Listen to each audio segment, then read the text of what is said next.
আসসালামু আলাইকুম। আজকে আমি আপনাদের বলবো যে এসএসসি 2026 যাদের রেজাল্ট খারাপ হয়েছে, ফেল হয়েছে, তারা কীভাবে কলেজে ভর্তি হতে পারবেন। তো লেটস গো। নাম্বার 1, যারা অপশনাল বিষয়ে ফেল করেছেন।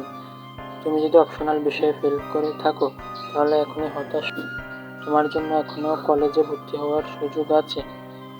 নাম্বার 2, যারা নিশ্চিন্তে যে বোর্ড চ্যালেঞ্জ করলে পাস আসবে। তুমি যদি মনে করো বোর্ড চ্যালেঞ্জ করলে তোমার রেজাল্ট পরিবর্তন হয়ে পাস আসতে পারে, তাহলে তোমার জন্য এই সুযোগ। তার জন্য চ্যালেঞ্জ করতে হবে, তারপর বোর্ড চ্যালেঞ্জের ফলাফল পর্যন্ত অপেক্ষা করতে হবে। ফলাফল যদি ভালো হয়, বাকি সবার মধ্যে তুমিও কলেজে ভর্তি হতে পারবে।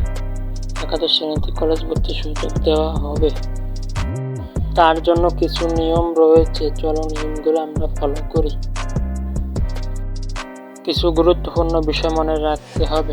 বোর্ড চ্যালেঞ্জ করলে যে পাস আসবে এমন নিশ্চয়তা কেউ দিতে পারবে না। তোমার খাতা পুনরীক্ষণের পর বোর্ড যে ফলাফল দেবে সেটাই চূড়ান্ত। কলেজ ভর্তির ক্ষেত্রে চলতি বছরে অফিসিয়াল নির্দেশনা অবশ্যই অনুসরণ করবে। অপশনাল বিষয় বাদে অন্যগুলো পাস থাকতে হবে। আল্লাহ যেন সবাইকে পাস দিয়ে দেয় বোর্ড চ্যালেঞ্জের পর। তৈরি হতে চ্যানেলটি সাবস্ক্রাইব করে পাশে থাকো। দেখা হবে পরবর্তী ভিডিওতে। আল্লাহ হাফেজ।